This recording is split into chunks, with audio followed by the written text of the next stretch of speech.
Short dress पहनने वाले मायके से अच्छा संस्कारी कपड़े वाला ससुराल। दादी माँ, मुझे कभी कभी मम्मी पापा की बहुत याद आती है।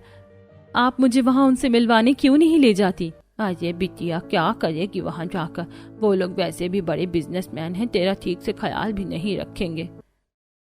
हाँ, पर फिर भी माँ, पिताजी से मिलने का मन तो करता ही है। आप मुझे लेकर चलिए ना वहाँ। नहीं नहीं, तू वहाँ नहीं जाएगी। वहाँ का माहौल तेरे लिए ठीक नहीं है। मैं तेरे माता पिता को यहीं बुला दूंगी। इस दिन के बाद से अंतिमा कई बार अपनी दादी से अपने माता पिता से मिलने की जिद करती है, जिसके बाद सुधा फैसला करती है कि अब वह उसको उसके माता पिता से मिलवा देगी। ये देख, मैंने सारा सामान अच्छे से पैक कर दिया है और मेरी बात ध्यान से सुन। जो कपड़े मैंने तेरे बैग में डाले उसके सिवा तुझे वहाँ कुछ और नहीं पहनना है। ठीक है दादी माँ, मैं नहीं पहनूंगी। हाँ, और बस मैं अपनी सीट पर बैठना और सीधा शहर ही उतरना और पहुंचकर फोन करना। ठीक है दादी माँ। अंतिमा पूरे 25 वर्ष बाद अपने माता पिता के घर पहुंचती है, जहां उसका छोटा भाई राहुल दरवाजे को खोलता है। मम्मा, मम्मा कहाँ हो आप? देखिए, दरवाजे पर कोई नई नौकरानी आई है। क्या इसे आपने बुलाया है? सुनिए, मैं नौकरानी नहीं हूँ। अंतिमा इतना कहती है कि तब तक वहां उसकी माँ पल्लवी आती है, जिसने एक बहुत ही डिजाइनर साड़ी पहन रखी होती है। अरे राहुल, ये क्या बोले जा रहे हो? ये नौकरानी नहीं, तुम्हारी बहन है। गांव से आई है। क्या ये मेरी बहन है? अरे मैंने तो आज से पहले इन्हें कभी नहीं देखा। और अगर ये मेरी बहन है तो इन्होंने हमारी तरह डिजाइनर या शॉर्ट कपड़े क्यों नहीं पहन रखे? गवारों की तरह खुद को कपड़ों में लपेट क्यों रखा है? तभी वहां पर सुभाष पहुंचता है। अरे शांत हो जाओ, बड़ी बहन से ऐसे बात करते हैं? माधुरी वहां आके, क्या दैट? बड़ी बहन? ये हमारी बड़ी बहन है? हाँ, तुम्हारी बड़ी बहन है, जो शुरू से अपनी दादी के घर पर रहती थी। कई सालों बाद आई है, इसलिए तुम पहचान नहीं पा रहे हो। प्रणाम पिताजी। प्रणाम माँ जी। हाँ हाँ, गॉड ब्लेस यू। अगले दिन सुबह अंतिमा सूट सलवार और सर पर दुपट्टा रखकर मंदिर में पूजा कर रही होती। तभी घर में राहुल और माधुरी के 3 से 4 फ्रेंड्स आते हैं। You, how cheap dressing sense. और ये इतना धुआं क्यों हो रखा है? तभी वहां माधुरी और राहुल आते हैं, जहां माधुरी ने एक मिनी स्कर्ट और ऊपर क्रॉप टॉप पहना होता है, वहीं उसका भाई राहुल बैगी जीन्स और ओवरसाइज टी शर्ट पहना हुआ होता है। अरे तुम लोग आ गए, चलो कमरे में चलते हैं। एक सेकंड राहुल, जरा इससे तो इंट्रोड्यूस करवा दो। कौन है ये ओल्ड फैशन लड़की? अरे शांत रहो, ये मेरी बहन है। क्या ये अद्भुत कपड़े पहनने वाली लड़की तुम्हारी बहन है? मुझे तो विश्वास नहीं हो रहा है, क्योंकि हमने तुम्हें तो हमेशा शॉर्ट ड्रेस में ही देखा है। अरे तुम यहाँ नमूनी बनकर खड़ी क्यों हो? तुम्हें दिख नहीं रहा है कि ये सब लोग तुम्हारे कपड़ों का मजाक बना रहे हैं? चली जाओ यहाँ से। सही कहा, निकलो तुम यहाँ से। मुझे तो विश्वास नहीं होता है कि तुम्हारी जैसे गांव की गवार लड़की हमारी बहन है। गांव की अंतिमा अपने छोटे भाई बहन के मुंह से अपनी बेइज्जती सुनकर अपनी आंखों के आंसुओं को रोक नहीं पाती और वह नम आंखों से अपने कमरे की तरफ चली जाती है। ऐसे ही कुछ दिन गुजरते हैं और एक दिन पल्लवी अंतिमा से, सुनो अंतिमा, तुम्हें नहीं पता पर हम लोग एक बहुत बड़े ड्रेस डिजाइनर हैं और यहाँ पर सभी लोग शॉर्ट ड्रेस ही पहनते हैं, इसलिए मैं तुम्हारे लिए ये शॉर्ट ड्रेस लेकर आई हूँ, तुम इन्हें पहन लो। अब पल्लवी के दिए शॉर्ट ड्रेस, पैंट और मिनी टॉप पहनकर अंतिमा शीशे के सामने खड़ी होती है। छी, ये कितने गंदे कपड़े हैं, मेरा पूरा शरीर दिख रहा है। नहीं, मैं इस तरह से शॉर्ट कपड़ों में अपना बदन नहीं दिखा सकती। कुछ देर बाद घर में पल्लवी से मिलने सोसाइटी की कुछ औरतें आती हैं। सभी लोग डाइनिंग टेबल में बैठकर कोल्ड ड्रिंक, चाय, समोसा, नमकीन खा रहे होते हैं। तभी सामने से अंतिमा गुजरती है। अरे पल्लवी, तूने अपनी काम वाली बदल ली है क्या? हाँ, पहले वाली थोड़ी एजेड थी, ये तो यंग लग रही है। अच्छा है, जल्दी काम निपटा देती होगी। ओह गॉड, इस लड़की ने फिर वही गंवारों वाले कपड़े पहन लिए। हाँ, मैं बताती हूँ इसके बारे में तुम्हें बाद में, अभी हम अपनी बात करते हैं। सभी के जाने के बाद, अंतिमा, ये सब क्या है? जब मैंने तुम्हें अपने हाथ से शॉर्ट ड्रेस निकाल कर दिया था, उसके बाद भी ये गंवारों वाली ड्रेस पहननी जरूरी थी? तुम्हारी वजह से मेरी सारी फ्रेंड्स मेरा मजाक बना रही थी। मैं कैसे कहती हूँ उनसे कि तुम मेरी ही बेटी हो? पर माँ, मैंने कभी ऐसे शॉर्ट ड्रेस नहीं पहने हैं। तभी वहां पर सुभाष आता है। चुप करो पल्लवी, क्या तुम अंतिमा को उसके पहनावे से डिसाइड करोगी कि वो तुम्हारी बेटी है? सोसाइटी में कहलाने के लायक है या नहीं? अरे उसकी मर्जी, उसे जो पहनना है वो पहनेगी। अब एक दिन अंतिमा परेशान होकर फोन पर अपनी सारी दास्तां अपनी दादी से कहती है। अरे मेरी बिटिया, तू चिंता मत कर, बस बहुत हुआ, अब मैं तेरी शादी करवा देती हूँ, वो भी ऐसे ससुराल में जो संस्कारी कपड़े पहनते हो। अब सुधा अपनी पोती की दुखी मनोदशा को देखकर एक साधारण और संस्कारी परिवार का रिश्ता अपने बड़े बेटे सुभाष को बताती है। सुभाष को भी ये रिश्ता पसंद आता है और वह खुशी खुशी अपनी बेटी की शादी संस्कारी परिवार में करवा देता है। आओ बहू रानी, इस कलश को गिराकर घर के अंदर आओ। अगले दिन सुबह अंतिमा की मुंह दिखाई की रस्म होती है, जहां अंतिमा के ससुराल वाले उसके कमरे में एक सुंदर सा लहंगा लेकर आते हैं। लो बहू, तुम्हारी मुंह दिखाई की ड्रेस, इसे पहनकर तैयार हो जाओ। हाँ भाभी, अच्छे से तैयार होना ताकि सब आपकी तारीफ करें। अब अंतिमा शीशे के आगे लहंगे को पहनकर तैयार होती है। कितने संस्कारी कपड़े दिए मेरे ससुराल वालों ने मेरी मुंह दिखाई पर पहनने के लिए। एक मेरी माँ थी जिन्हें शॉर्ट ड्रेस के सिवा कभी कुछ नजर ही नहीं आता था। अब इसी तरह अंतिमा की मुंह दिखाई की रस्म होती है। अरे वाह सुषमा बहू, तो तू संस्कारी लेकर आई है। सही कहा बहू, जितनी संस्कारी है ससुराल वालों ने कपड़े भी उतने ही संस्कारी पहनाए हैं, जिससे बहू की खूबसूरती पर और 4 चांद लग जाए। शुक्रिया आप सभी का। अगले दिन सुबह जागृति एक सुंदर सी साड़ी अपनी भाभी के हाथ में देते हुए, भाभी ये लीजिए साड़ी, माँ ने दी है, कहा है इसे पहनकर आपको अपनी पहली रसोई करनी है। अब अंतिमा एक सुंदर सी साड़ी पहनकर अपनी पहली रसोई का खाना बनाते हुए, मेरे ससुराल वाले मुझे कितना संस्कारी कपड़े पहनाते हैं जिसमें मेरा सारा शरीर ढका रहता है। मेरे शॉर्ट ड्रेस पहनने वाले मायके से तो लाख गुना अच्छे हैं मेरे ये संस्कारी कपड़े पहनने वाला ससुराल। पूरा परिवार अंतिमा के हाथ का खाना खाते हुए, अरे वाह अंतिमा जी, आपने तो अपनी पहली रसोई का खाना काफी स्वादिष्ट बनाया है। शुक्रिया आप सभी का। अगले दिन सुबह अशोक एक सुंदर सा सूट अंतिमा के हाथ में देते हुए, अंतिमा जी ये सूट पहनकर तैयार हो जाइए, हमारे यहाँ नवविवाहित जोड़ों को गौरी शंकर के मंदिर ले जाया जाता है। अब अंतिमा अपने ससुराल वालों के दिए संस्कारी कपड़ों को पहनकर मंदिर जाती है। हे भगवान, तेरा लाख लाख शुक्र जो तूने मुझे संस्कारी कपड़े पहनने वाला ससुराल दिया। मैं इनके कपड़े पहनकर बहुत खुश हूँ। अंतिमा जी पूजा समाप्त हो गई। हाँ बहू, चलो अब अपने हाथ से गरीबों को प्रसाद बांट दो। अब अंतिमा सभी गरीबों को प्रसाद बांट कर घर लौटती है। इसी तरह एक दिन अंतिमा की ननद जागृति अंतिमा से, भाभी आपको पता है आप बहुत खूबसूरत है, आपने कभी मॉडलिंग करने का नहीं सोचा? नहीं नहीं, कभी नहीं सोचा, और सोचती भी कैसे, तुम जानती हो वहां सब लोग कितने शॉर्ट ड्रेस पहनते हैं। पहनते तो हैं, पर एक बार आपको ट्राई करना चाहिए। आप खूबसूरत हैं, मुझे लगता है आप विनर ही बनकर लौटोगी अगर आपने ट्राई किया तो। अब जागृति के 1000 बार कहने पर अंतिमा मॉडलिंग के लिए तैयार हो जाती है। कुछ समय तक एक बड़े मॉडलिंग स्टूडियो में उसका रिहर्सल चलता है। अच्छे से वॉक करो और अपनी कमर स्ट्रेट रखो, दोनों हाथ कमर पर रखकर अट्रैक्टिव फ्लो में चलने की कोशिश करो। जी सर। अब देखते ही देखते अंतिमा का वॉकिंग, टॉकिंग और ड्रेसिंग सेंस पूरी तरीके से बदल जाता है, जिसके बाद अंतिमा एक बहुत बड़े मॉडलिंग कॉन्सर्ट में हिस्सा लेती है। हजारों ऑडियंस की भीड़ इकट्ठा होती है, जहां अंतिमा का परिवार भी होता है। क्या लगता है माँ, हमारे डिजाइनर ड्रेस जीन्स मॉडल ने पहना होगा, क्या वो जीतेगी? देखो बेटी क्या होता है। अंतिमा एक डिजाइनर गाउन पहनकर मॉडलिंग करती है। Wow, she is amazing. Look at her walk, her dressing sense. It's mind blowing. इसे ही विनर होना चाहिए। अब सभी जज अपनी चेयर से खड़े होते हैं और क्लैपिंग करते हुए अंतिमा का नाम अनाउंस करते हैं। अंतिमा, finally you have one and you have become a beautiful model. अब जज अंतिमा के सर पर एक सुंदर सा ताज लगाते हैं और उसके गर्दन में बेस्ट मॉडल का रिबन भी पहनाते हैं। Congratulations Antima. Thank you so much ma'am. क्या कहा अंतिमा? हाँ मम्मा, ये तो अंतिमा दीदी है, अमेजिंग। इन्होंने तो हमारी ड्रेस पहनी है। रुको, मैं ऑटोग्राफ लेकर आती हूँ। मैं भी आता हूँ। देखो माँ, मैंने कहा था ना भाभी ये मॉडलिंग कॉन्सर्ट जरूर जीतेंगी, और देखो आज वो जीत भी गई। जीतेगी कैसी नहीं, मेरी बहू है ही इतनी खूबसूरत। अब अंतिमा के दोनों भाई बहन उसके पास ऑटोग्राफ लेने आते हैं। दीदी ऑटोग्राफ दो ना। अरे तुम दोनों मेरे छोटे भाई बहन? हाँ दीदी, कंग्रेचुलेशंस। दीदी आप इतनी बड़ी मॉडल बन गई हैं। हाँ दीदी, सच में आप बहुत बड़ी मॉडल बन गई हैं। अब तो आपकी तस्वीर टीवी पर और अखबारों में भी आएगी।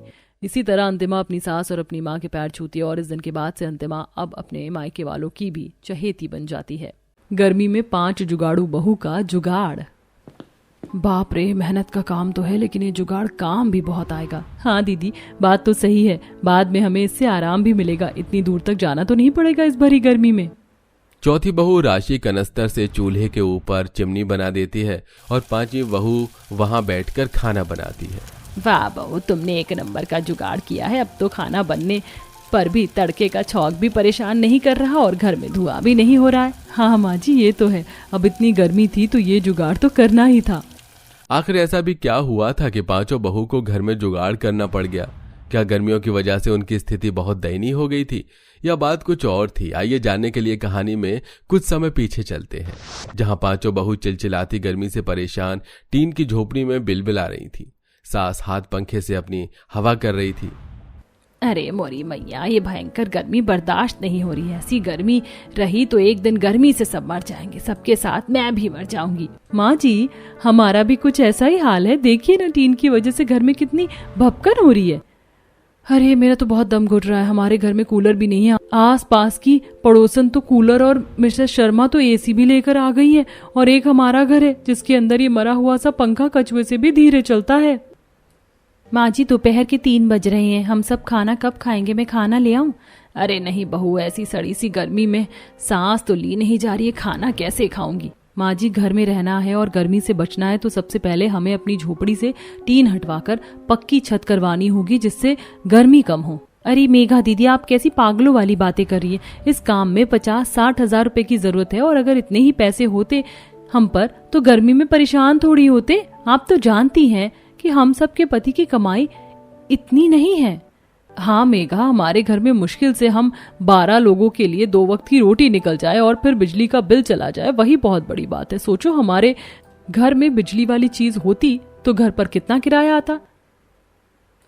आप ठीक बोल रही हो बड़ी दीदी, लेकिन अब इतनी गर्मी में हम सिर्फ सांस लेकर तो नहीं जी सकते। हमें कुछ ना कुछ खरीदना होगा या फिर घर को ठंडा रखने के लिए कुछ करना होगा। अरे आइडिया, हाँ एक जुगाड़ है। माँ जी, मैं बचपन में बहुत जुगाड़ करती थी जब माँ मुझे पैसे नहीं देती थी। उस वक्त हमारी स्थिति ऐसी है, हम कुछ ऐसा जुगाड़ करते जिससे हम गर्मी में बच सकते हैं। हाँ दीदी, इसमें हम सब आपके साथ हैं। मैंने तो सोच लिया, ऊपर टीन को हटाकर हम घास फूस और बांस लगाकर छत पक्की कर देते हैं। उसके बाद उस पर हरी घास लगाकर उस पर पानी डालेंगे, जिससे कि तपन खत्म हो जाएगी और ठंडक लगेगी। अरे वाह राशि बहुरिया, तुमने तो 1 सेकंड में ही जुगाड़ बता दिया। पर तुम ये कर लोगी ना? हाँ माँ जी, हम सब भी तो हैं। तब पांचों बहू घास फूस बांस इकट्ठा कर टीन हटाकर पक्की छत का जुगाड़ कर देती हैं और उस पर मिट्टी की लिपाई करके खाद, बीज, मिट्टी और पानी डाल देती हैं, जिससे 2-4 दिनों में ही छत के ऊपर हरी घास आ जाती है और कमरे में ठंडी हवा आने लगती है। अरे वाह माँ जी, पुराने पंखे से भी अब कमरे में ठंडी हवा आ रही है। लेकिन गर्म हवा तो अभी भी इधर उधर से आ रही है। अगर ये बंद हो जाता तो ठंडा हो जाता। मुझे लगता है माँ जी, हमारे घर की ना दीवारें भी कमजोर हैं। देखो, सीमेंट झड़ गई। अगर हम एक बार इस पर घास गोबर की लिपाई कर देते तो गर्म हवा आना भी बंद हो जाता। तो बिल्कुल सही बोली बहू, पहले के जमाने में यही जुगाड़ अपनाए जाते थे। तो चलो हम चारों दीवारों की लिपाई करते हैं। फिर पांचों जुगाड़ू बहू एक बार फिर गर्मी से बचने के लिए जुगाड़ करती हैं और गोबर मिट्टी से पूरे घर में और जमीन पर लिपाई कर देती हैं, जिससे अब उनके घर में पहले से काफी ठंडक थी। शाम को जब पांचों के पति घर लौटते हैं तो घर की हालत देखकर हैरान हो जाते हैं। अरे ये घर का नक्शा किसने बदल दिया और इस घर की गर्मी कहाँ चली गई है? अरे ये सब मेरी पांचों जुगाड़ बहुओं का कमाल है। रात को चैन से सो नहीं पाते और दिन में गर्मी के मारे खाना नहीं खा पाए, इसलिए पांचों बहू ने जुगाड़ करके घर की लिपाई कर दी। अब पहले से घर में कम गर्मी है। अरे वाह, इस पर तो आप सबकी तारीफ होनी चाहिए। नंदिनी, जरा पानी देना। नीलेश के कहने पर नंदिनी घड़े से पानी लेकर आती है और उसे दे देती है। अरे घड़े में सिर्फ पानी बचा हुआ है, बाकी सारे बर्तन खाली हैं। कल फिर कुएं से पानी भरकर लाना पड़ेगा। हाय दीदी, धूप से हाथ पांव कितने जल जाते हैं ना, और चेहरे पर तो घूंघट भी काम नहीं आता। हाँ ये तो है। कोई बात नहीं, आप सुबह धूप निकलने से पहले ही पानी भर लेना। फिर खाना खाने के बाद सब चैन से सो जाते हैं। अगली सुबह पांचों बहू जल्दी उठती हैं और घर से दूर कुएं से मटके में पानी लेने चली जाती हैं। गर्मी की वजह से आते आते वो थक जाती हैं। हाय हाय, 9 बजे भी धूप आने लग गई। कितनी गर्मी लग रही है ना। हाँ बहुत गर्मी हो रही है, और तभी तो हमें और पानी ले जाकर भरना है।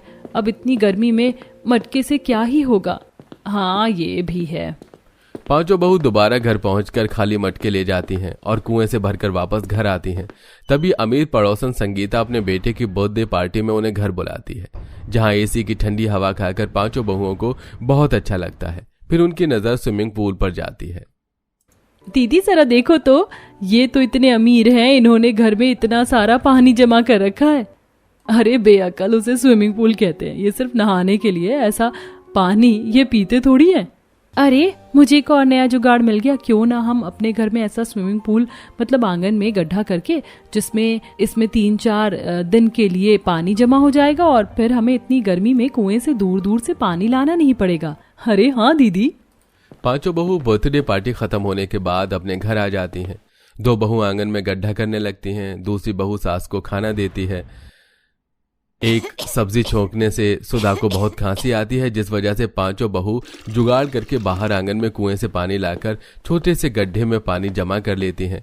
दूसरी तरफ राशि और पूजा कनस्तर से चिमनी बनाकर चूल्हे के ऊपर लगा देती हैं, जिससे घर का सारा धुआं बाहर चला जाता है और सास खुश हो जाती है।